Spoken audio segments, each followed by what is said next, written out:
Today's topic, content strategy, is part of the content and inbound marketing curriculum in our digital toolbox. This new community is going to be launching this fall, but we thought we would preview it with a number of these individual webinars. So let's get started. My name is Lorraine Ball, and I'm going to be your host for today's presentation. My company, Roundpeg, has been managing digital marketing and content campaigns for businesses for, well, more than 17 years. Although the technology has changed over the years, the basics are still the same. And that's where we're going to start today's conversation, because the basics boil down to strategy. So what is content marketing? I've got this great definition that I'm going to use to start off and then really kind of break it down to the individual elements and how you put those pieces together to build your content marketing. Content marketing is strategic marketing.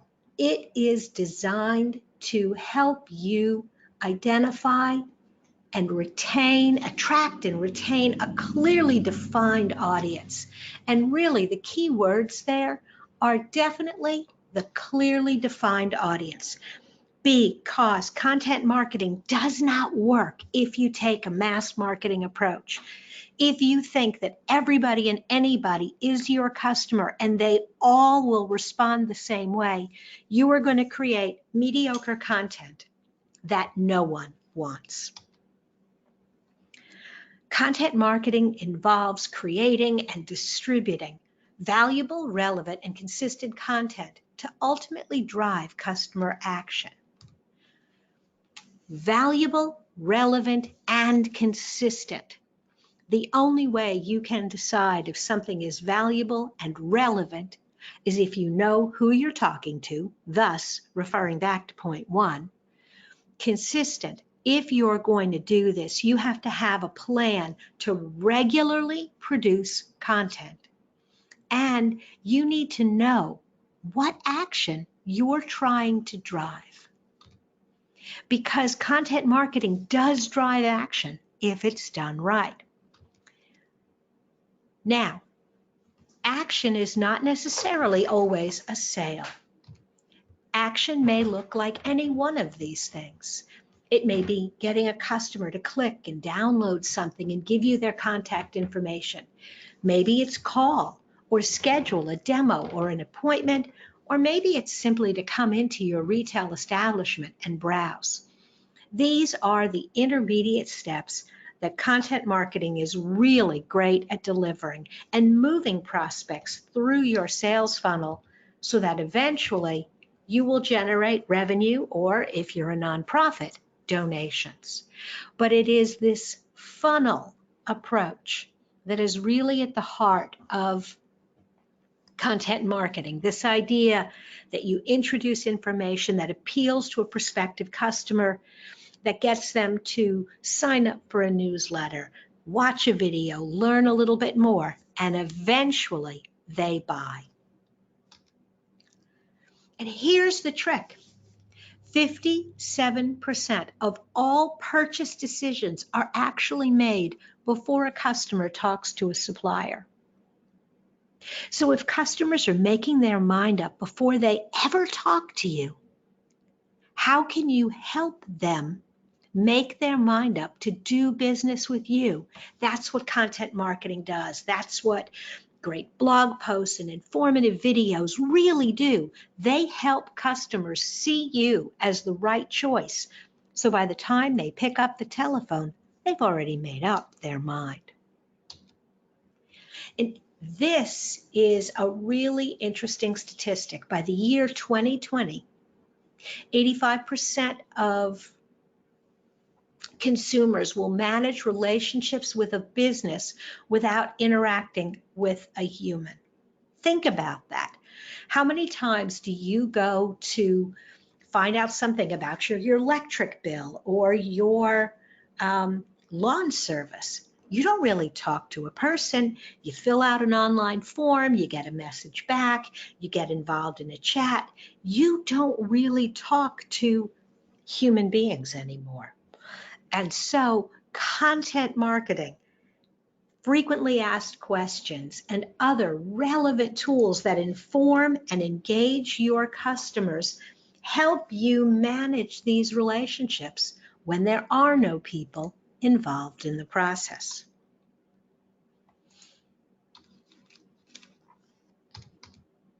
Now, let's go back to that phrase, clearly defined audience. And I'm going to tell you that if you are going to build an effective content marketing campaign, you need to start with a persona or personas of your ideal clients. You need to be able to help anyone who is creating content visualize who the customer is. Are they a man? Are they a woman? Are they young? Are they old? What are they interested in? What are their pain points? What kind of things are they concerned about? And I know that it's easy to think about personas when you're selling a consumer product, but I'm going to tell you that B2B organizations have personas too.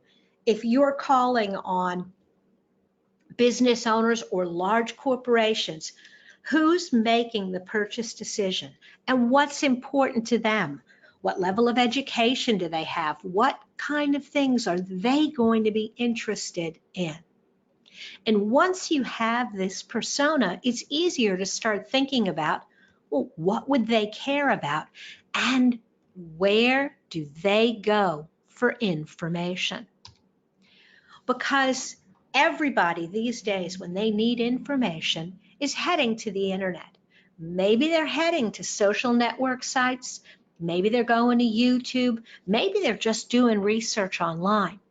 But in order for you to be able to distribute your content, to get it in front of people and get it in front of the right people, you need to know where your target customers hang out online. One of the most amazing examples of a company doing this was an organization called Copyblogger. Now, I love them. They are a resource for people like me that are professional content creators, and they really know their stuff. And a few years ago, they did something that just completely shocked the world. They closed down their Facebook page. Now, that may not sound like a big deal to you or me, but they had about 30,000 fans. 30,000 fans. And they shut it down because, from their perspective, the community on Twitter at that time was significantly more engaged. They got significantly better results, and they finally said, this doesn't make any sense.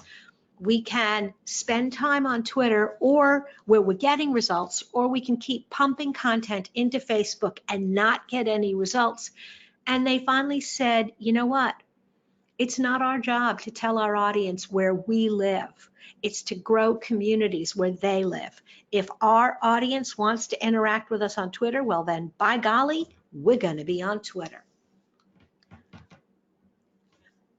Once you know who your customer is and where they hang out, then you can start developing a plan of valuable and relevant content. And this is really challenging sometimes because you have a lot of things that you want to tell your audience, and they have a lot of things that they care about. But if all you do is talk about what you want and you never talk about what they want, I got news for you. You're never going to get their attention.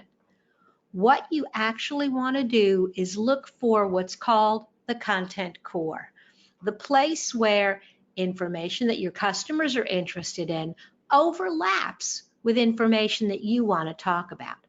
The majority of the content that you're building and sharing should be here.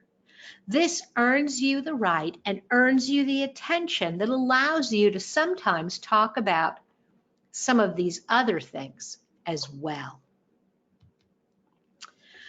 When you're thinking about relevant messages, this is a really good place to start. You want to start with your position statement. What is it that makes you uniquely qualified as a business? Because when you understand what is your unique position, what makes you different from your competitors, you can begin developing content that supports that impression and that reputation. You want to talk about the key benefits of your product, but you also really want to talk about the pain points. What is it that your customers are struggling with, and how can you solve their problems? Think about common questions that you hear over and over again, and think about creating everything from blog posts and videos to social media updates that address those common questions and how to take action, what customers should do. And the really amazing thing is you're sitting there going, I don't know what to blog about. I want to do a Facebook Live video, but what should we talk about? Well, the first thing you want to do is collect all your existing content. Pull all of your brochures, any articles you've written, everything that you've sent, emails that you've sent to customers describing your services, your sales proposals. Pull all of that together and start looking for the kind of things that you know over and over again really hit home with your audience. Start collecting customer stories. Ask customers about their experiences and their results. This is great for formal case studies, quick podcast interviews, or just a short blog that maybe bullet points out some of the things that you've done. When you do a big project, take time to document it. Write up some of the steps. Take photographs if they're appropriate. Build a story around your projects that'll allow people to see how they might work with you. If you're a remodeling contractor, don't just take the before and after. Show some of those photos of the facility under construction, or better yet, get your customers to do that and show their friends what's happening. Think about all the frequently asked questions and start writing the questions and the answers down, and then pay attention to your industry. You're in it every day. You're familiar with industry trends and changing regulations, and you know things that your customers don't. And use that information to build blog posts and workbooks and articles and announcements. And when I talk about content, this is not an exhaustive list, but these are just probably the most common blogs, email newsletters, what I call collections, and I'll show you some examples of collections and tools, images, video, podcasts, polls, quizzes, contests, any kind of user engagement. And so as you're building your content plan, don't just think about blogs and newsletters and stop. There's a whole range of other content you could be creating that will engage and interest different customers, because you've got some customers who are going to respond to a blog post. Others are going to respond to a webinar or a video or a podcast, and some just want to see the pictures. But your blog is the starting point. Your blog should be ground zero for all of your content marketing. You create a blog post and then you link to it from a newsletter or from social media. If you do a podcast interview, embed it inside a blog post with more information. This is your home base. This is where you want to drive everyone so they can sign up for your newsletter so you can stay in touch. Because as cool as social media is and all the rest of those platforms, your website, your blog, and your email newsletter are the places where you have your potential customers' undivided attention. Collections and tools. So one of the things that we do for a number of our clients is we'll write a lot of blog posts, and then at some point we'll collect 5, 6, 10 related blog posts and put them into a collection. Now for Randall Beans, our blog posts are mostly recipes. And quite honestly, this is a really easy thing to do. We copy the blog post into a Word document. We create a table of contents. We put a pretty cover on it, save it as a PDF, and then promote it on social media. We offer people the opportunity to download these recipes by simply giving us their email address.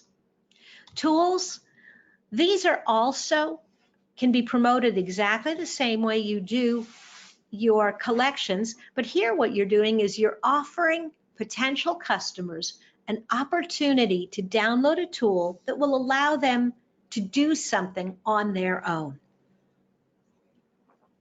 I happen to particularly like this because in my community, I have business owners who are never going to do any of their own marketing, and they hire us, and I really love them. I have some clients, or I have some people in my community who are never going to hire me, but they will appreciate these tools. And then I have the vast number of people somewhere in between. They may download these tools and think they're going to go off and do it. And as they start working on it, they realize that what they really need to do is hire a professional. So I never worry about giving away some of my best tools. Why? Because at the end of the day, the tools are a starting point and an entry point, and it piques their curiosity. And of all the people that download, even if just a few pop up and say, hey, I want to work with you, that tool has served its purpose. It's demonstrated my expertise, and it's prepared a prospective customer to work with me. And don't forget about images. Images are definitely an important part of your content mix. These days, and this number's really surprised me, but 27% of all the search that's done on Google is now image search. People are looking for a picture of something, and then when they find the picture, they click on it and go to your website. And Google is smart, and it can identify a lot of photos, and it can do facial recognition. But what you want to do when you're using photographs on your website is you want to take the time to optimize them. Now, this is what it looks like when you load a picture into WordPress. It's a little different on Squarespace or Wix or some of the other tools, but you always have an opportunity to create some alternative text, to name the picture in a way that it contains the keyword. So for this photo, the keyword was gorilla. If somebody is looking for pictures of gorillas, they're going to find my gorilla at the St. Louis Zoo. Every single picture should be appropriately named. If this was just called Picture 1 and there was no alternative description, a lot of people looking for a great photo of a gorilla would never find mine. And here's another really interesting data point. 63% of all Google image search clicks result in web traffic. So it's not just that people are searching for pictures, but when they find those pictures, they're clicking through to your website. So if you're going to do this, let's promise now, no more cheesy stock photos. No more photos of plants to represent growth. Unless, of course, you have a farm, because this is really popular among a lot of financial planners. They show these baby plants and they talk about how they're going to help them grow. Well, I got news for you. You pull a plant out of the ground like this and it's going to die. So these stock photos, number one, the metaphor is way overused, and number two, it's not always appropriate. Also, no more pictures of people who don't work for your organization. I've seen situations where the same people show up on 5 and 6 different websites. I've seen situations where The people are actually on the Meet the Team page. I was horrified. I went to some agency and I looked at the photo and I went, those aren't the people that work there. The people in that picture are 25 years younger than anybody I'm actually going to deal with. I don't know who they thought they were fooling, but that is absolutely the wrong message to send to people. A stock photo does not build trust. Now, I recognize that in many small businesses, many organizations, people come and go, and it's a little scary to put a lot of photos on your website of people that are potentially not going to be there a month or 2 months later. It is easy enough to create a header where you can keep sliding out and replacing the images, and it is way more effective to do that than to do something like this with people that we know don't work for your company. And also, and this always makes me laugh, when you take a look at this picture, you will notice that everybody has a blank sheet of paper in their hands. So how much work could they possibly be getting done? Okay. Podcasts and video. And podcasts have really been around for quite a while, but they are really becoming much more popular. And I think it is a great opportunity for almost anyone to, you're not necessarily going to become a radio star. You may not ever get millions of fans or followers, but it is a great way to deliver a quick message to your community. Podcast stats, 60 million Americans listen to podcasts every single month, and 42 million listen to podcasts every week. What you're seeing is it's still very concentrated among younger consumers. If your audience is comprised primarily of baby boomers, it's growing, but it's not growing fast. But where we're seeing the really big growth is in this 25 to 54-year-old.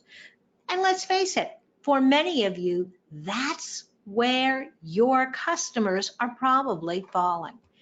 And this younger generation coming up is getting more and more comfortable with podcasts. Couple of quick basics. If you're going to do a podcast, pick a theme.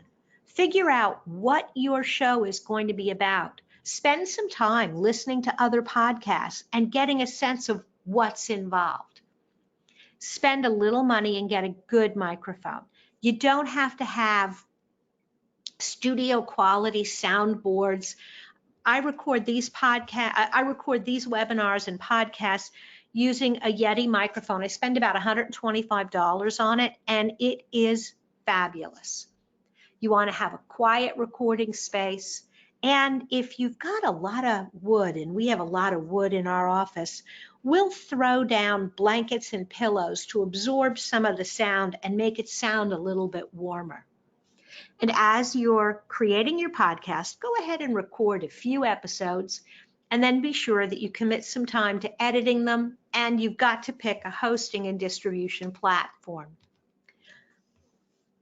Basic editing on a podcast is actually pretty easy. I know this sounds sort of or looks a little bit scary, but the truth is, once you get used to it, you actually learn that you can slice and dice out sections of the podcast interviews. Sometimes there's a gaps. Sometimes I've had guests who start to stumble, and it's and I'll just go in and pull that out and connect their thoughts. They sound brilliant, and it doesn't really take that much time. Of course, if you're doing this, you can also hire a company to edit your podcast for you. And you will need to have a place where you host your podcasts. And while you can embed them in your website, you're going to want to use one of these professional hosting platforms, and that $5 a month really is fine for most beginning podcasters. The reason is not only does this host the podcast, but it gives you great integration to iTunes and Google Play and a lot of the other podcast platforms, so you get much wider distribution on your podcast. This is content marketing, maybe sophomore or junior level. Get your basics done first, but keep your eye on this and think about, what would you talk about in your podcast? And video. These days, everybody's doing some kind of video, and here's why. 1,200% more shares on social media when you have video than text and images combined. People like videos. You got lots of options when it comes to creating video. Yes, you can hire a professional and shoot really polished videos. And if you're putting them on your website, you probably should. However, if you're creating disposable content for social media, there's some wonderful stock video tools, and a lot of Facebook Live stuff can be shot just on your iPhone or Droid or whatever you use it. For the most part, when you're doing video for content marketing, you want to keep it short. Wistia, that is a video hosting platform, did research and really showed how attention drops off the longer a video is. The exceptions to this is if you're putting together a how-to video and you're putting it on YouTube for people who are searching for, how do I do X, Y, or Z? If it's a complex topic and you're covering it in 2 or 3 minutes, your video is actually going to get skipped because people are like, well, no, I'm really looking for an in-depth answer. That can't possibly be enough.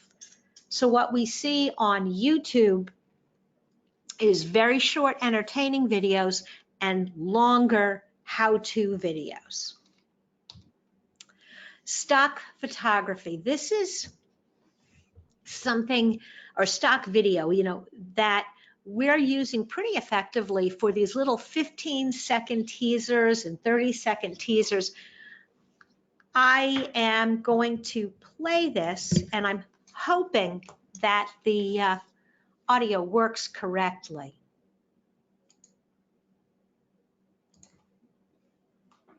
Nope, that sound did not work.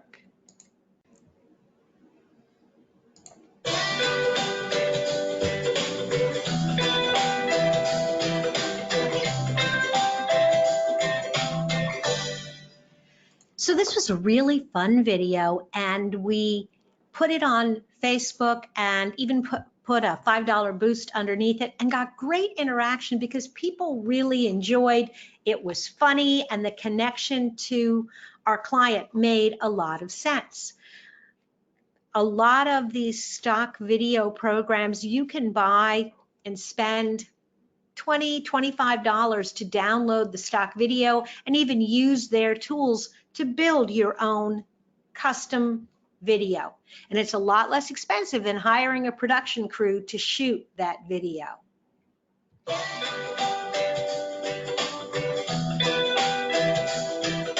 Okay, you get it again. Facebook Live. This is a great way to introduce people to your company, to give them a sense of who you are and what happens behind the scenes. If you follow Round Peg, you probably notice that every Monday morning I'll sit there with one of the members of my team talking about something. In this particular video, it was our office cats. Welcome to another week at the Peg, and this is birthday week at the Peg.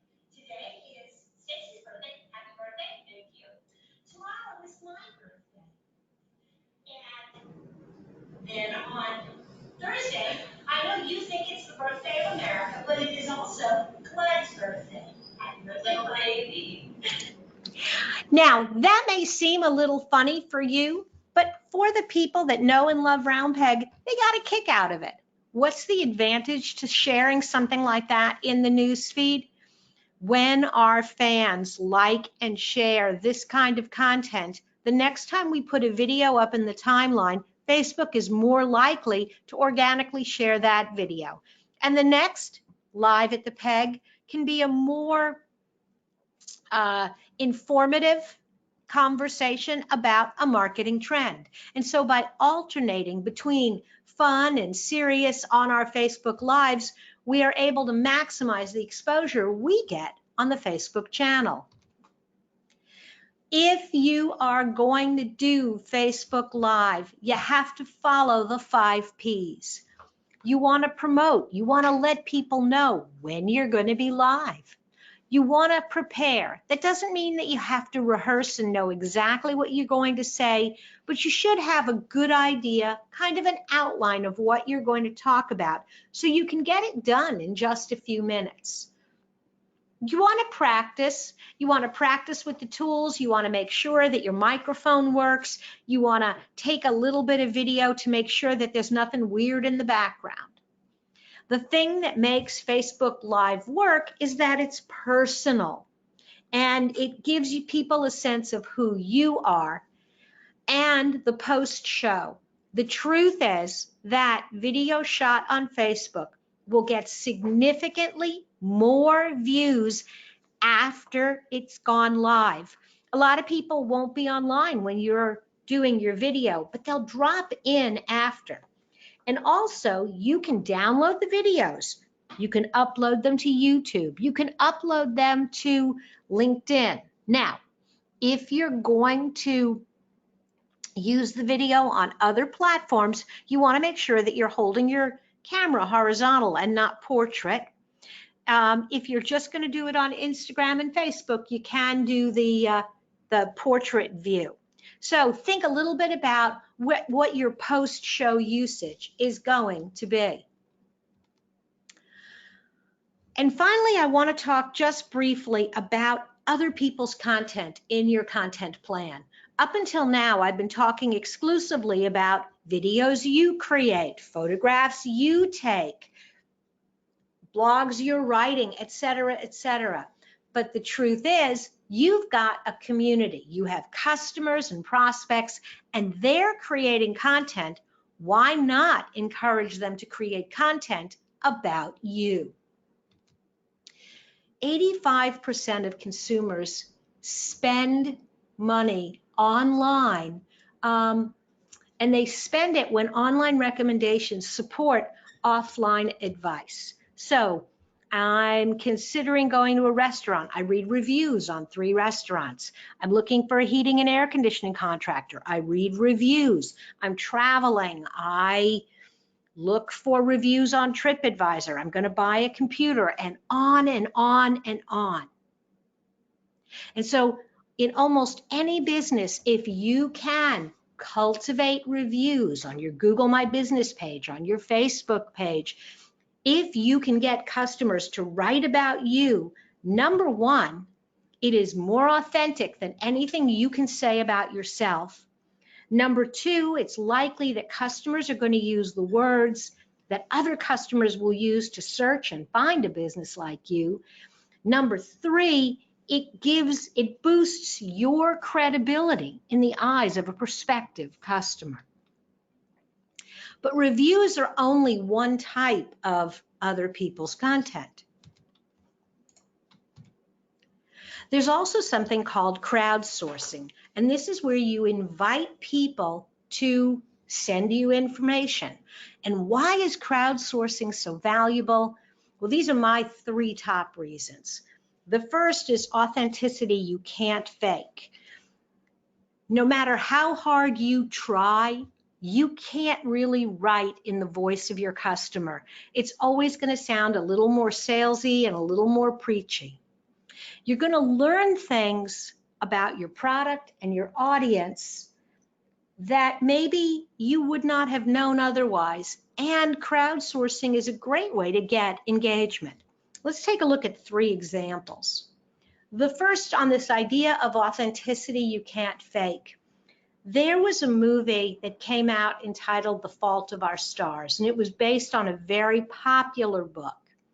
And the promotion for the movie was a really strange video. It started with this image of the camera panning across all these notes and pictures and little sketches. And where they came from was they'd actually run a contest and invited people to submit their sketches and notes and feelings and thoughts. And the audience was primarily 12 to 16-year-old girls. And they got, and as the camera panned over, these were just wonderful, interesting things that young girls were saying about themselves, about their views on life and growth and love. And the truth is, no matter how hard they tried, a 30-year-old Hollywood movie producer who's probably male would never be able to replicate that. They'd never be able to create something that would hit home in the same way that the actual artwork of these young women did. And it was an incredibly powerful video, and the movie itself was quite a hit. The other thing is this idea of the wisdom of the crowd. Large groups of people are actually collectively smarter than individual experts. So if you've got somebody who's a biophysicist, whatever, and you ask him a question and you ask enough people to guess the answer, very often the crowd will actually be more accurate and more precise than the individual expert. And this is especially true when it comes to problem solving, decision making, innovating, and predicting. So there are actually organizations that do this. They ask a bunch of experts about economic predictions and all sorts of other things, and then they compare that to opinions of people, just general population. And they use those two different audiences to more accurately make predictions. And the accuracy of the crowd will often outweigh the accuracy of the expert. But the other thing, as a business, if you're trying to think about changes to your product and how you can do things differently, calling on the wisdom of the crowd can be very beneficial. Lay's Potato Chips does this every year. They run a contest and they ask people to suggest different flavors. Now, in a million years, I don't know that anybody at Lay's would have ever thought about Southern biscuit and gravy. But when it popped up and they realized they could make a potato chip that tasted like that, they had a winning product. So new products and innovation came by tapping into the wisdom of the crowd. And these contests are run online. So even while they're going on, you're getting the benefit of the conversations and the competition, and people share their ideas, and it's all tagged with the brand. And it's a great way to get engagement. I don't know if he still does this, but for a while, because Jimmy Fallon is not where I go for my late night, but what he would do is he would ask a question on Twitter, and then people would respond to him. And that night on his show, he would read some of these. They would find their way into his monologue. And you can see there's a lot of retweeting. There's a lot of engagement as people respond to whatever his question is. And so if you can, and this is particularly good, I think, on Twitter, if you can ask a question that gets people talking and interacting, not only do you get the benefit of their input, but you also get the engagement. So I've talked a lot about the different pieces of your plan, but now it's time to start thinking about putting it together and creating a content calendar, developing themes and messages and channels. And this may sound very intimidating, but really it's thinking about where do you want to be and what content are you creating over here that can go here or here or here or here and back again. You do not need to create all new content for everywhere. You may have to change the form a little bit in terms of how you talk about it on Facebook, how much information you put in your email. But again, your website and your blog is the center, and then everything else is designed to connect together. And it doesn't have to be complicated. This is a sample content plan that we do for a client. We outline what product we're featuring every month. We look at what are themes based on different times of year. We identify for them, it's a food company, so what recipes are we going to focus on? We look at what kind of blog posts and articles are we going to be writing each month. We don't have to write all of them, but what's nice is we know in April that we want to talk about healthy barbecuing. In August, we can start gathering content and information. The cookbook is our collection. So here we identify which recipes we're pulling together. We have contests almost every month. Roundups, and I'll talk more about this in our blogging class, where we have collections of recipes, and some are even recipes that we didn't write. And then this is what's going to be in the newsletter, and these are the ads. So as you're thinking about your content plan, you want to think about the whole year, and then you want to think about all the different places. Maybe you're going to produce videos. Maybe you're going to have podcast episodes. Maybe you're going to have photographs. The trick is to sort of outline everything and then start creating content around each of the squares. Start filling in the blanks. And finally, content marketing is strategic. You have to have objectives and timelines and metrics. You got to know, the timelines help you figure out what are we going to do when. And when you define your objective, how are you going to measure it on the back end? And content marketing, like most marketing, has one of three objectives: awareness, information, or persuasion. Are you trying to introduce your company? Are you trying to give customers and prospects more information? Or are you in the mode of where you're trying to persuade them and get them to actually click the buy now button? And as you decide what your objectives are, what is it that you're trying to do, now you can put metrics in place. I'm going to tell you, you got to measure something.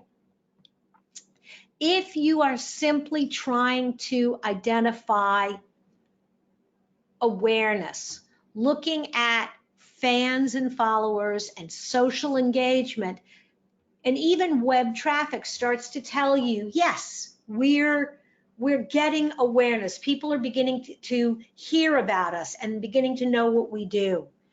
If you're in more of an information mode where you really want people to learn more about your product, then what you want to do is focus on your email newsletter sign up. You want to focus on landing page views, on how many times people click and open your newsletter. And then when you really start getting into that persuasion, you want to look at leads, sales, and conversion forms.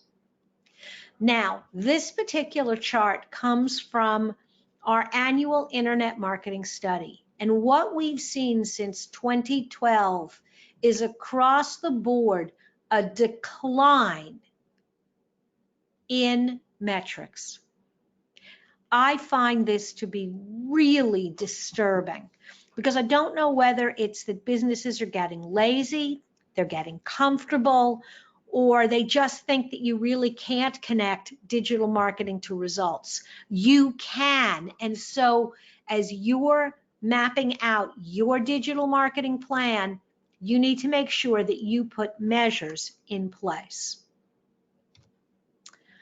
Your opportunity, start creating content now, start building the plan, because this is your best opportunity to set yourself apart from everyone else in your industry. If you have questions, Now's a terrific time to go ahead and ask them. And while I'm waiting for the questions, just a quick reminder that the Digital Toolbox is an online community that will offer you an opportunity to access more webinars like this, as well as workbooks and resources, podcasts, and more. If you are interested, go to the digitaltoolboxin.com and you can pre-register for advance notification of the complete launch later this year.